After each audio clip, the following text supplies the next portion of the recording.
को गंगा से पार नहीं कर सकता। क्यों? क्योंकि मैंने सुना है।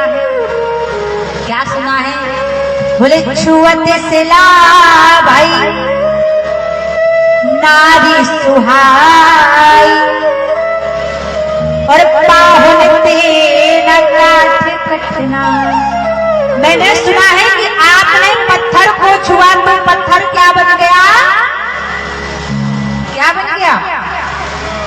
नारी। केवट ने कहा सरकार जब पत्थर को नारी बनने में 1 मिनट नहीं लगा तो मेरी लकड़ी की नाव को नारी बनने में 1 सेकंड भी लगने वाला। और प्रभु अगर मेरी नाव नारी बन गई तो क्या होगा? केवट ने राम जी से व्यंग करते हुए कहा। केवट कहता है प्रभु अगर मेरी ये नाव नारी बन गई तो क्या होगा? बोले जो नैया नारी बन जे हैं तो घर में झगड़ा और बढ़ जे। भगवान एक पत्नी का पाउडर लिपस्टिक का खर्चा तो मैं चुका नहीं पा रहा, दिन रात मेहनत कर रहा हूँ, यहाँ नाव चला रहा हूँ, एक पत्नी को तो पाल पोस नहीं पा रहा, तो अगर मेरी ये नैया ही नारी बन गई तो ना दिन में चैन ना रात में नींद, और 2-2 नारियां हो जाएंगी तो झगड़ा अलग होगा। इसलिए प्रभु मैं इस झमेले में नहीं पड़ना चाहता। इतने में लक्ष्मण जी ने कहा क्यों रे केवट? अरे केवट भैया तुम्हारी नैया नारी बन जाएगी तो तुम्हारी कोई हानि नहीं होना, तुम्हें तो लाभ ही मिलेगा। एक पत्नी को रख देना घर में, एक पत्नी को रख देना घाट पर, तुम्हें सुबह समय से चाय मिलेगी, नाश्ता मिलेगी, भोजन मिलेगा। अब केवट तो आग बबूला हो गया।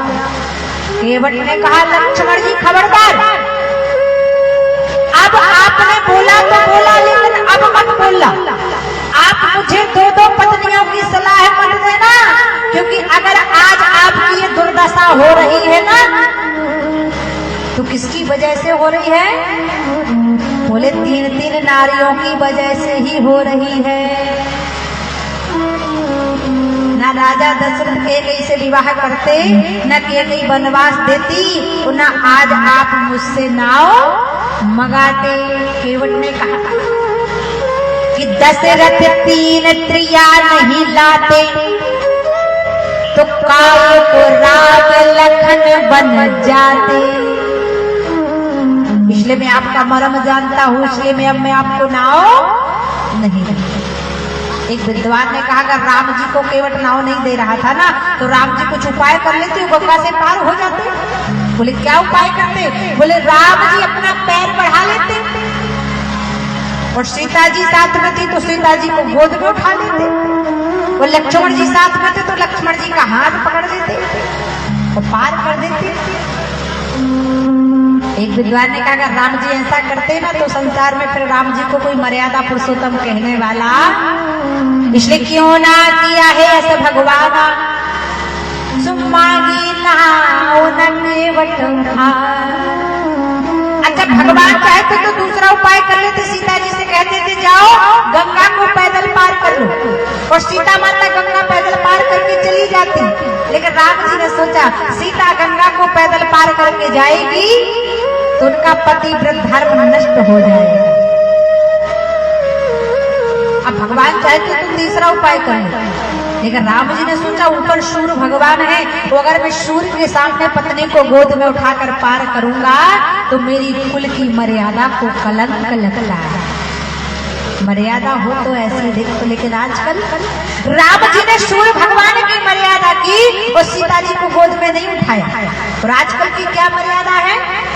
बोले आजकल माताएं बहनें जब तक गांव में रहती है ना तो इतना घूंघट डालती हैं, और जैसे ही ठकराहा से तमकुही से सेवरही से कुशीनगर से गोरखपुर गए तो झंडा ऊंचा रहे हमारा। ऐसी मर्यादा मत करो, मर्यादा ऐसी करो जो जिंदगी भर चलती रहे, जो मर्यादा राम जी की आज भी चल रही है। क्योंकि कहते हैं और राम जी की मर्यादा कब तक चलेगी? बोले जब तक सूरज चांद रहेगा और सागर में पानी, तब तक बाबा अमर रहेगी तेरी नाव कहानी। ऐसे राजपुर की मर्यादा की और सीता जी को गोद में। अब भगवान श्री राम ने कहा भैया केवट पार कर दो, लेकिन केवट पार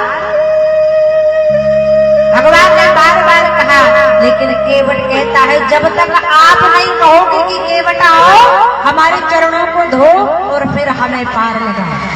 भगवान समझ गए। भगवान ने कहा ठीक है भैया जल्दी आओ, देरी हो रही है। केवट कहता है थोड़ा रुक जाओ ना। भगवान बोले क्यों? केवट राम जी से कहते कि जरा देर ठहरो ना, तमन्ना यही है अभी हमने जी भर के देखा नहीं, अभी हमने जी भर के देखा नहीं। बोलो हाथ उठा के ताली बजाते भाव से।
तो बेग आओ जल पाए पखार।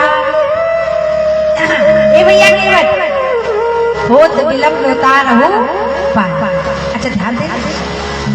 अब भगवान ने आज्ञा दी तो केवट भगवान श्री राम के चरणों को धोने के लिए क्या लाया? करैया। बोले केवट राम बजाय सुपावा पानी कठोता भर ले। अच्छा विचार करो केवट कितना बुद्धिमान। केवट आज राम जी के चरणों को धोने के लिए कठोता ले गए। अरे केवट चाहता तो कठौती भी तो ले जा सकता था, लेकिन केवट ने सोचा कठौती है स्त्रीलिंग, कठौती अगर लड़की बन गई तो मुझे उसका विवाह करना पड़ेगा, इसलिए काम करता हूँ कठौता ले जाता हूँ। बनना होगा तो लड़कवा बन जाएगा, दूसरे घाट में दूसरी नाव डाल दूंगा, मेरा तो बिजनेस ही बढ़ जाएगा। अच्छा ध्यान दो। अब केवट राम जी के चरणों को कठौता में रखता है और धोता है। ये पगलाना वो पगलाना नाथ याज दोनों एक राम जी का चरण केवट ने धोया और धो करके गंगा जी के घाट पर रख दिया। अब जब गंगा जी के घाट पर रखा तो गंगा जी के घाट की जितनी बालू थी तो राम जी के चरणों में लग गई। अब केवट ने फिर धोया, फिर रख दिया, फिर बालू रख दी, फिर धोया, फिर रख दिया, फिर बालू रख दी। भगवान श्री राम ने कहा भैया तुम्हारा ये सिस्टम तो 14 वर्ष तक चलता रहेगा। तुम हमारा पांव धोते रहोगे, वो गंगा जी की बालू हमारे पैरों में लगती रहेगी। कुछ उपाय कर लो। केवट कहता है भगवान एक ही उपाय है। बोले कौन सा? केवट कहता है हे प्रभु जिस चरण को मैं धोता हूँ उस चरण को आप ऊपर कर लेंगे। राम जी ने कहा एक पांव से गिर नहीं पड़ी। केवट ने कहा सुनो ना प्रभु, अरे जिस चरण को मैं धोता हूँ उसको आप ऊपर कर लेना, तो जब आपको लगे कि मैं गिरने वाला हूँ तो हे राघव सरकार आप अपने दोनों हाथ मेरे सर पर रख लेना। मानो जबरदस्ती केवट राम जी से आशीर्वाद भी ले रहा। तब भगवान को बड़ी हंसी आई। भगवान सीता जी की ओर देखकर मुस्कुराए, कहने लगे देखो जानकी, आपके पिता ने हमारे चरणों को धोया था तो आपको दिया था हमें, और दाया पैर जो लक्ष्मण के अलावा कोई छू नहीं सकता, लेकिन केवल दोनों चरण धो रहा, मैं कुछ बोलने वाला नहीं।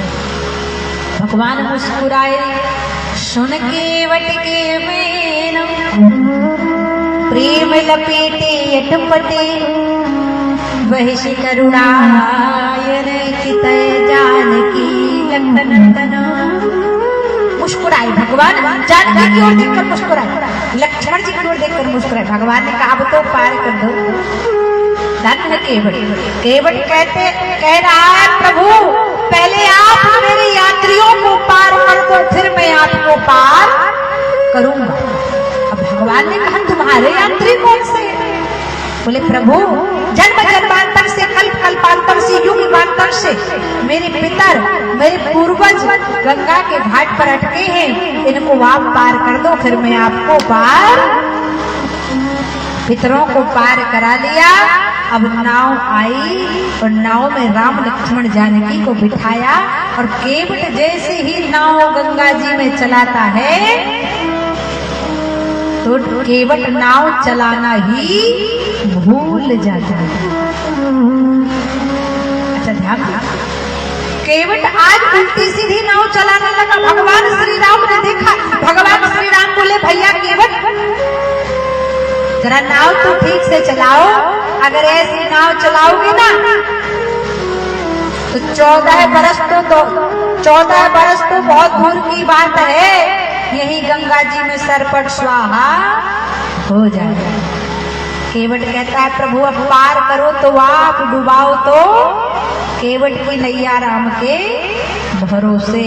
आइए हम लोग भी दोनों हाथ उठा के ताली बजा के राम जी को गंगा से पार करें, क्योंकि जब राम जी गंगा से पार होंगे तो राम जी हमें इस भवसागर से पार लगाएगा।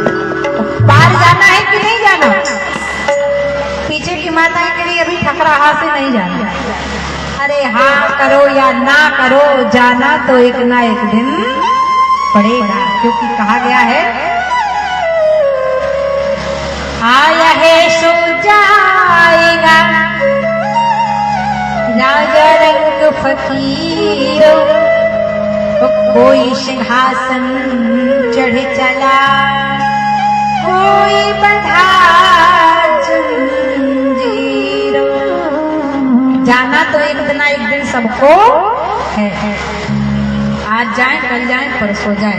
इसलिए आओ राम जी को दोनों हाथ उठा के ताली बजा के पार करो, क्योंकि जब राम जी पार होंगे ना तो राम जी हमें भी साथ में पार लगा देंगे।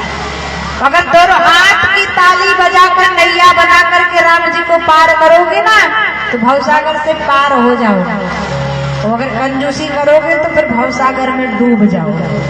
इसलिए आओ दोनों हाथ उठा के ताली बजा के झूमते हुए, तो कहते हैं भगवान के पार होने की लीला में जो भक्त नाचता है ना, फिर वह संसार में किसी के सामने नाचता 84 लाख योनियों में फिर वह नहीं नाचता। इसलिए जिसका भाव करे तो खड़े होके नाच लेना, और नाचते नाचते ही राम जी के साथ पार हो जाओगे। मृत्यु के समय में कोई रोग बाधा आने वाला नहीं है। इसलिए आओ राम जी को पार करो, दोनों हाथ उठा के ताली बजाएगा, और जो जोर जोर से गाएगा, जिसके गाने की तेज आवाज होगी ना, उसको हम अपना ये मोबाइल दान कर देंगे, जियो भारत। अब जिसको ये फोन चाहिए तो जोर जोर से गाना, दोनों हाथ उठा के ताली बजा के प्रेम। और जिसका भाव गए तो खड़े होकर नाच भी लेना, क्योंकि राम जी पार हो रही है। भगवान को नाच के पार जब हम करते हैं ना तो हमारे शरीर के रोग नष्ट हो जाते हैं, और राम जी हमारा हाथ पकड़ के वार करा देते। आओ राम जी को पार करो, प्रेम से ताली बजा के, नाच के, गा के, झूम के, कि हो की मगन नाच रहा केवट अपनी नाव पे, दो वनवासी आए आज मेरी नाव में, दो वनवासी आए आज मेरी नाव में, दो वनवासी